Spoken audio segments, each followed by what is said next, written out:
Welcome to First Unitarian Society of Minneapolis, the birthplace of Congregational Humanism. We carry on that tradition of free thought today, dedicated to promoting a free search for truth, meaning, and justice. Our web address is firstunitarian.org. I'm David Breeden, Senior Minister. Welcome.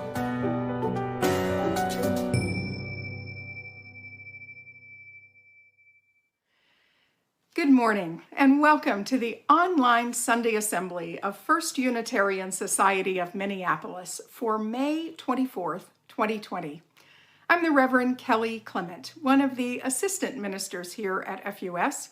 I'm joined online today by the Reverend Dr. David Breeden, Senior Minister, the Reverend Jim Fody, Assistant Minister, several musicians who will share their talents with us, and an amazing tech team who is making today possible for all of us and all of you.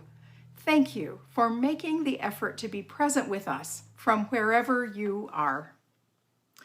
First Unitarian Society of Minneapolis is a member of the Unitarian Universalist Association of Congregations. We are an intentionally and radically inclusive congregational humanist community dedicated to promoting a free and responsible search for purpose, meaning, and justice. Our theme for the month of May is thresholds.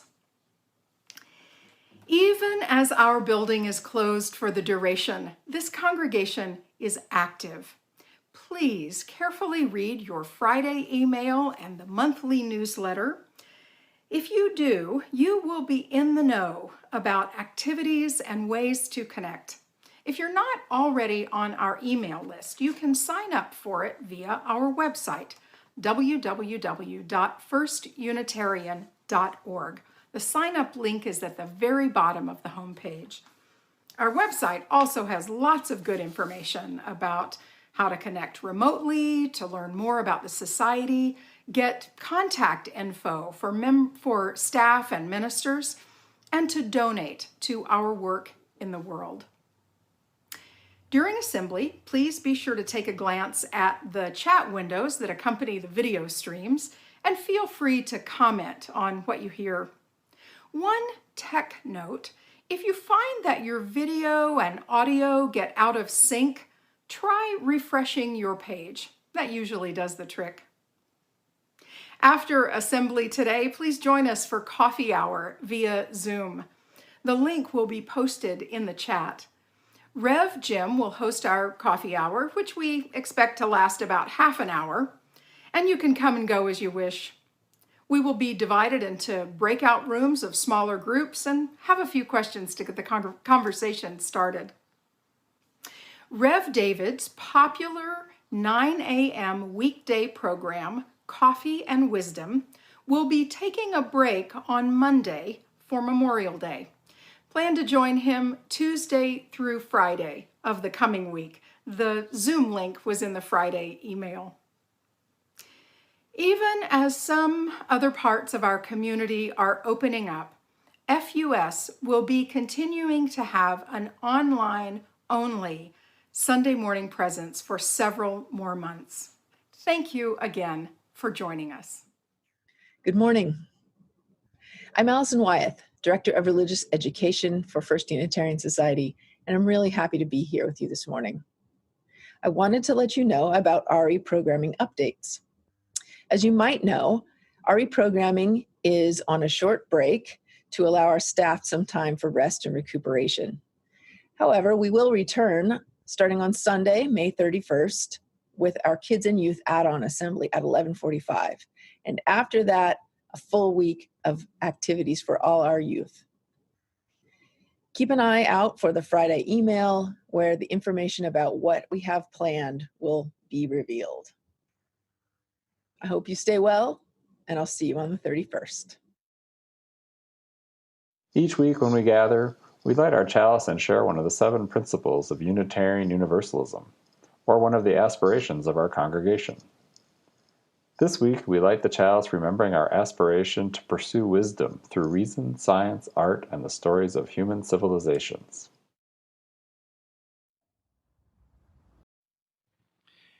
If you will repeat with me, please, our congregational covenant. Love is the spirit of this place, and service its law. This is our great covenant, to dwell together in peace, to seek the truth in love, and to help one another. Each Sunday when we gather, whether it's in person or online, we take a few minutes to reflect on the joys, sorrows, and milestones of the human experience. We do this so that we stay in touch with our own humanity. We do this to remind ourselves of the value of a moment of stillness. And we do this so that no one among us is alone, either in celebrating joy or in facing the burdens of life. This morning we have a sorrow from FUS members John and Mary Ann Lundquist. John's father, John Lundquist Sr., died peacefully on Thursday, surrounded by his family. He was 97 years old, and in Mary Ann's words, his was a life well lived. We extend our condolences to John, Mary Ann, and their family in this time of grief, gratitude, and remembrance. And this morning we have some joys to report. In this time of uncertainty and worry, new lives continue to be brought forth into the world. On May 14th, FUS members Beth Godis and Bill Carnes welcomed granddaughter number 2, Henrietta Shepard Carnes, who was born to their son Sam and his wife Maddie up in Duluth. We share in Bill and Beth's joy that Etta has joined their family. And FUS members Wendy Anberg and Michael Pileggi also have welcomed another grandchild. Anthony Jason Ruiz was born to Brenna Pileggi Ruiz and her husband Doug Ruiz. Brenna grew up in the FUS Religious Education Program, and Anthony is their first child. Congratulations to all the generations of the family. We have one more item this morning. We don't typically share birthdays and anniversaries in our Sunday Joys because there would simply be too many.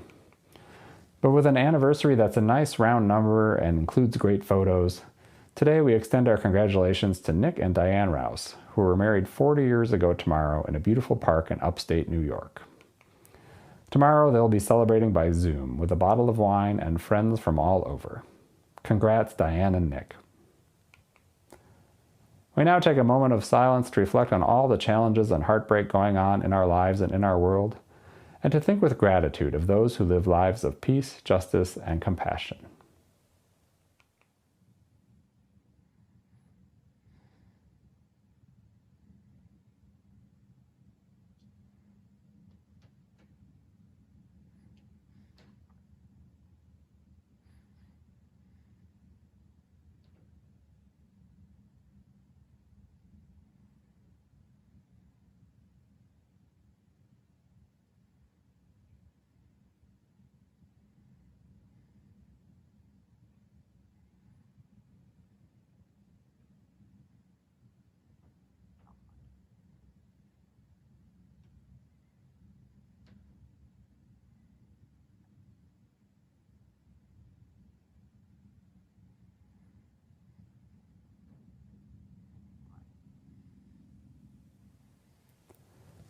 As we come out of the silence, we'll hear our traditional musical response.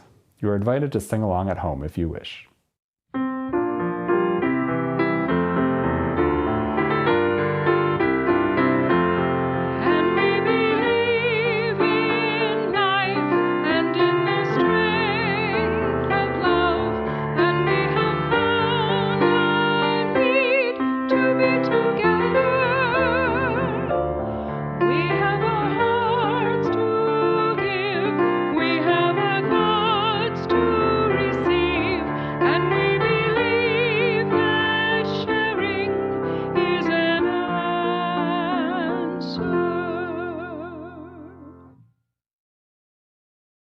First Unitarian Society of Minneapolis is the foundation and the beacon of congregational humanism in Unitarian Universalism. Please help us keep our unique voice loud and strong in this challenging time. You can give by downloading the Give Plus app at the App Store or by going to giveplus.com. You can also help by going to our website at www.firstunitarian.org. Thank you. This song is called Yes Indeed.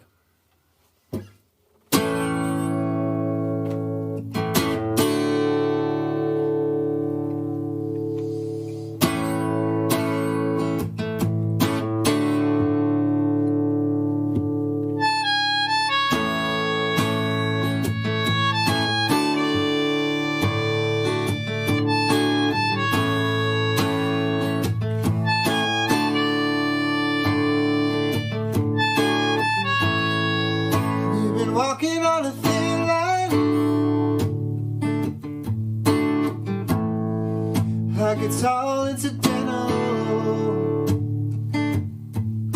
and I'm just short of losing my grip,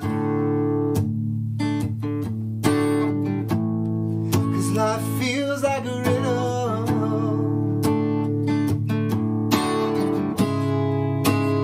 Ooh,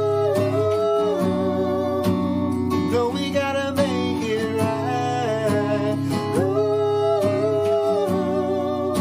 we're living on borrowed time. Ooh, no, we gotta make it.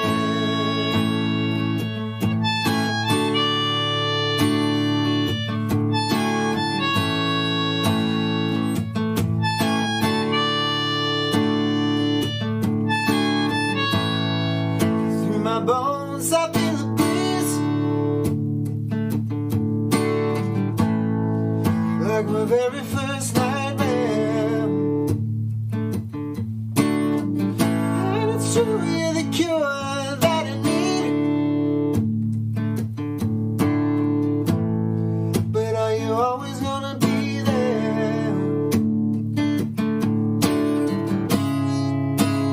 Ooh, no, we gotta make it right. Ooh, we're living on borrowed time. Ooh, no, we gotta make it.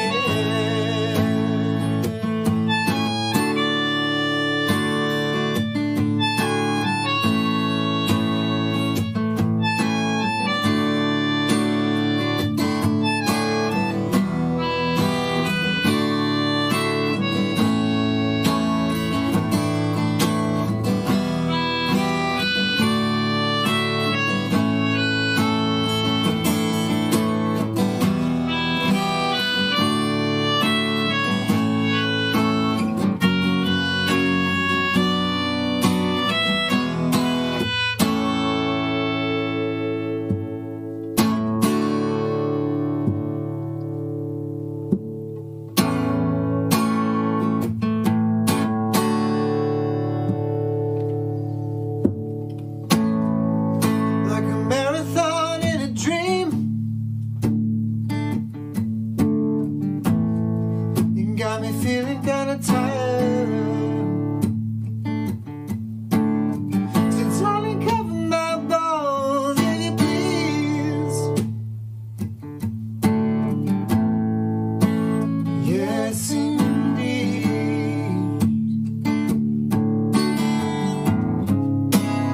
Ooh, no, we gotta make it right. Ooh,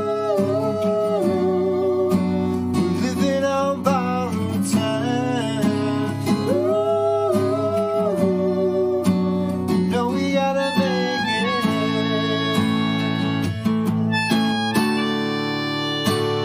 Yes, indeed. No, we gotta make it. Yes, indeed. That's really the cure that I need. Yes, indeed. Life feels like a riddle.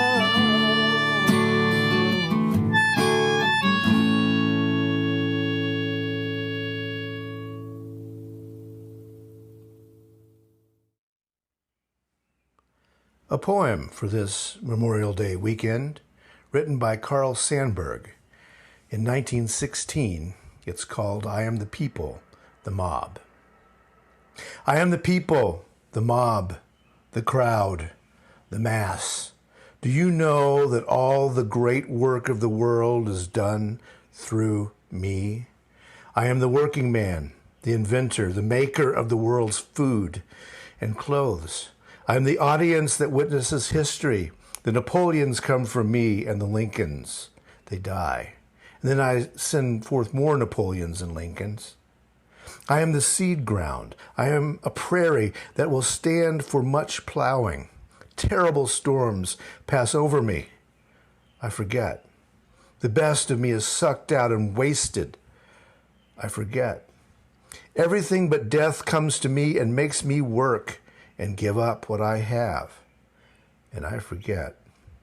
Sometimes I growl, shake myself, and spatter a few red drops for history to remember. Then I forget. When I, the people, learn to remember, when I, the people, use the lessons of yesterday and no longer forget who robbed me last year, who played me for a fool, then there will be no speaker in all the world say the name the people with any fleck of a sneer in his voice or any far-off smile of derision. The mob, the crowd, the mass will arrive then. In January of 1941, President Franklin D. Roosevelt gave what has come to be known as his Four Freedoms speech. He did not know at that time that by the end of the year, the U.S. would have been attacked at Pearl Harbor by the Japanese and that the nation would be at war.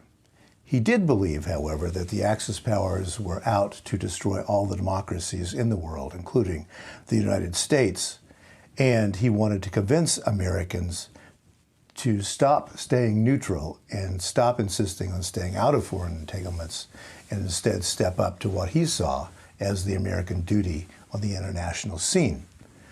He said this: "In the future years, which we seek to make secure, we look forward to a world founded upon four essential human freedoms. The first is freedom of speech and expression everywhere in the world. The second is freedoms of every person to worship God in his own way, everywhere in the world. The third is freedom from want, everywhere in the world. The fourth is freedom from fear, anywhere in the world. That is no vision of a distant age. It is a definite basis for a kind of world attainable in our own time and generation." Those four freedoms again: freedom of speech and expression, freedom of worship, freedom from want, and freedom from fear. Despite Roosevelt's optimism, his vision was manifestly not, quote, "a kind of world attainable in our own time and generation," end quote. 80 years on, we are far from attaining those goals for American citizens, let alone for other nations. As an internationalist vision, it did not come true, and it can't come true. Many Americans have come to understand the folly of attempting to universalize Western visions of freedom. Nowadays, we call that colonialism. That said, I deeply believe that Roosevelt's four freedoms can and should be the goal of American domestic politics. Freedom of speech and expression, we have achieved and maybe even overachieved. Freedom of worship, we have achieved after a fashion, despite the de facto Christian theocracy that often shows its ugly head in the U.S. But freedom from want and freedom from fear, we're not even close. Memorial Day is about more than breaking out the barbecue grill for the year. Traditionally, we set aside this time for honoring and mourning U.S. war dead. It is, I think, then, an appropriate time for us to reflect upon what it means to be a citizen of the United States and what are those unrealized ideals and dreams. I want to share a story with you. It's a war story written by my father. He had a sixth grade education, so it's not exactly literary, but he was a replacement during the Battle of the Ardennes in 1944. That's popularly known as the Battle of the Bulge of the Second World War. American casualties, killed, wounded, missing, or captured, was 89,500. Of those, 19,000 were killed, and those are the sacrifices that we memorialize on Memorial Day. I will share with you the stories of two of those crosses in the cemetery where those 19,000 Americans are buried. This was written by my father. He was 20 years old at the time, and he was one of 22,000 replacements that rushed to the front. He said this: "As we was clearing the woods, they needed someone to go back into the village to pick up some rations. So as usual, me and two more boys was selected. We walked back, I would say 3 miles or so. We didn't get the goods because it seems the rations had already been sent up. So we started back to the company. But boy, all heck broke loose. By now, the Germans was using tanks and mortars. Now, I should note that my father was not a practiced writer, and he has left out some important details here. The three, going back to their unit, did not know that their unit had retreated. They were making a frontal assault alone on the German front. My father goes on. As we walked up this lane, the shells started coming in, cutting the trees up. As we was walking, we hear this shell screaming. So the three of us fell flat on our faces, as was the customary thing to do. But my buddies fell on one side of the road, and I fell on the other. One of my buddies was killed instantly. He never made a sound. The other buddy jumped up saying, "They killed Chev and I'm hit." So he started running up the road. Again, a note, he was running toward the German line. Back to my father. Boy, I was scared. Them limbs was falling off the trees, red shrapnel was flying. So I saw a German pillbox a few hundred yards away. I made a run for it, went inside. The shrapnel was coming in through the slots left for poking your rifle through. After a while in the evening sometime, it all quiets down. There I was, alone, lost from my company and squad. I was so scared and so shook up. When I got back in touch with my company the next afternoon, they had really been cut up. There was just one man left in my squad. Now today, the Battle of the Ardennes is history. Many military historians claim it will be, due to changes in military technology, the last large land battle in human history. But when something is history, it's easy to forget that human cost. Those two young men on the front lines for less than a week when they died for being in the wrong place at the wrong time. The total number of American military personnel that we celebrate on this Memorial Day weekend for all our wars stands at 1.1 million. Many, many more of our fellow citizens have suffered and died as a result of attempting to live with their experiences of the war, such as my father.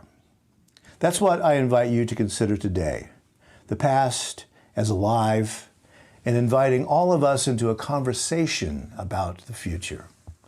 Are we as citizens about freedom? If so, what sort of freedom are we about? Consider a thought from the great 18th century British parliamentarian and founder of the modern political conservatism movement, Edmund Burke.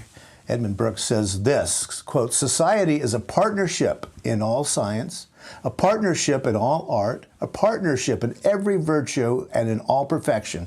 As it stands, of such a partnership cannot be attained in many generations. It becomes a partnership not only between those who are living, but between those who are dead and those who are yet to be born."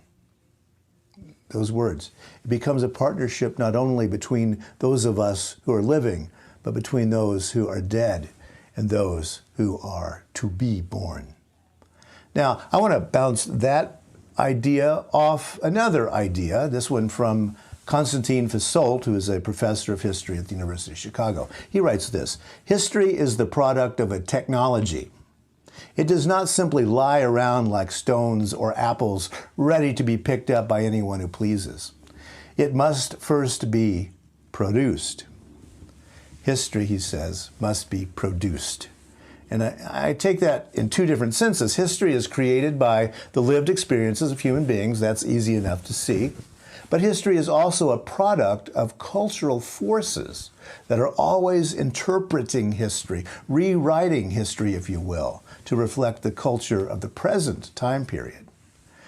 On this Memorial Day weekend, in the midst of a pandemic that's killing African Americans at 3 times the rate of Euro Americans in this country, we do well, I think, to reflect on the dead and the living and those yet to be born. On this weekend set aside to honor the nation's military sacrifices, it is incredibly important to remember our ancestors, to remember both the stated aspirations and the dark manipulations of our forebears, the dead, us, and those to be. We all need to talk. Because, as the great Harlem Renaissance novelist and anthropologist Zora Neale Hurston wrote, if you are silent about your pain, they will kill you and say you enjoyed it. As I've said many times, bad theology is dangerous, as bad philosophy is too, and so are motivated tellings of history. Some things can be discovered by digging in the archives, however, sometimes concrete things that tell us concrete realities. The so-called father of the U.S. Constitution was James Madison. He was the fourth president of the U.S., and he wrote most of the text of the U.S. Constitution, and he also wrote the Bill of Rights. Madison was many things. He was a Virginian like Thomas Jefferson. He was a slaveholder like Thomas Jefferson. Also like Jefferson, Madison was a deist who had a dim view of Christianity. He had a tenacious belief in religious freedom, even opposing chaplains in the army and in the legislature. The word God does not appear in the U.S. Constitution because Madison did not write that into the document, and he resisted the efforts of Christian politicians to put it back in later. Madison was very clear and outspoken about his beliefs. He wrote this, quote, religious bondage shackles and debilitates the mind and unfits it for every noble enterprise, every expanded prospect. How did he feel about that? Religion is about bondage, he thought. It, quote, shackles and debilitates the mind, end quote. Religion makes the mind unfit, quote, for every noble enterprise, every expanded project. How did he feel about that, I wonder? He's pretty clear, isn't he? The chief author of the U.S. Constitution thought that religion and government don't mix because religion shackles and debilitates the mind, and Madison's view of the possibilities of American government was as unshackled, at least for rich white men. It doesn't matter if me or you disagree with Madison on this point that he had about religion. It's merely that is what he thought. We know that is how Madison regarded religion. That's why the word God does not appear in the Constitution, and it's why the First Amendment establishes a wall of separation between religion and government. Allow me to quote another historian at this point. This is the historian Herbert Butterfield, and he wrote this: history is never the study of origins. Rather, it is the analysis of all the mediations by which the past has been turned into the present. How the past has been turned into the present. It's actually what James Madison thought about God and government is very plain. It's written in the archives, and you can look it up. It's very clear to see it was one of his ideas, just as another of his ideas was that owning enslaved people was fine and good. We don't have to accept the idea that he was always right all the time. We are obligated to worship before the altar of James Madison only if we choose to. We can see that he was flawed as a human being. But history is about that process. And we today are not obligated to think as the founders of this nation thought. We can examine the values of our own time, and we have the right and the obligation to remain in that dialogue that Edmund Burke mentioned. We must listen to the dead. We must look with a skeptical eye at our own time and our own opinions, and we must consider the rights of those who will live after us. This process leads to what I like to call the den of conversation. I like talking about the den of conversation. It's not a monologue in which one person pontificates and everybody else has to listen. It's not a dialogue in which two people each attempt to convince the other that their viewpoint is somehow better. Now, the ideal is conversation, C-O-N, meaning with, and verse, meaning turn, to turn with.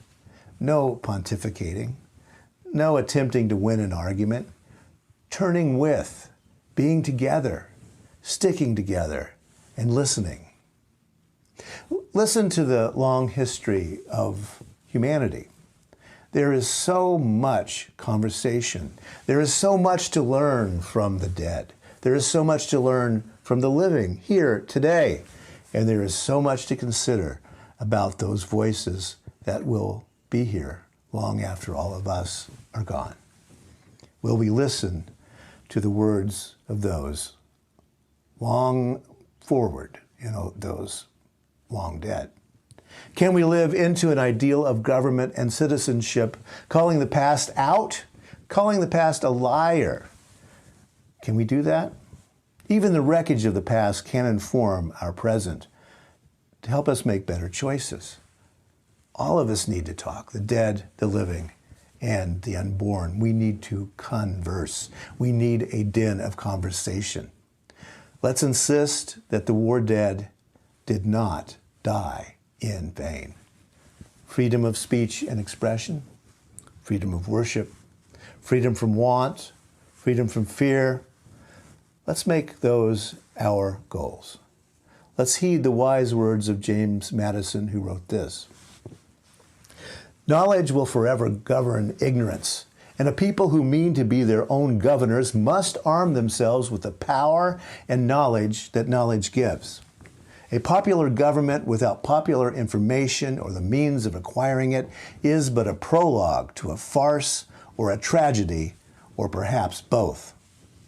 Today, the nation we have is both a farce and a tragedy. Today, the nation teaches others only by negative example. Today, as we remember our war dead, we are coming perilously close to wasting their lives. Might we honor the dead and respect the unborn by achieving those 4 freedoms? A freedom of speech and expression that speaks responsibly. A freedom of worship that respects all beliefs and no beliefs at all. A freedom from want and a freedom from fear, such that being born in this nation will not be a pre-existing condition and a ticket to an early grave." Zora Neale Hurston, a humanist and one of the preeminent thinkers and writers of her time, died penniless and was buried in an unmarked grave. She is speaking to us still. If you are silent about your pain, they will kill you and say you enjoyed it. If you will repeat with me, please, our extinguishing chalice words. We extinguish this flame, but not the light of truth, the warmth of community, or the fire of commitment. All of these we carry in our hearts and in our minds until we are together again. Go out into the world. Be fearless. Ask questions. Hold on to what is good. Strengthen the weak. Comfort the fearful. Serve the suffering. Do what makes you come alive. Rejoice in the power of the human spirit. So may it be.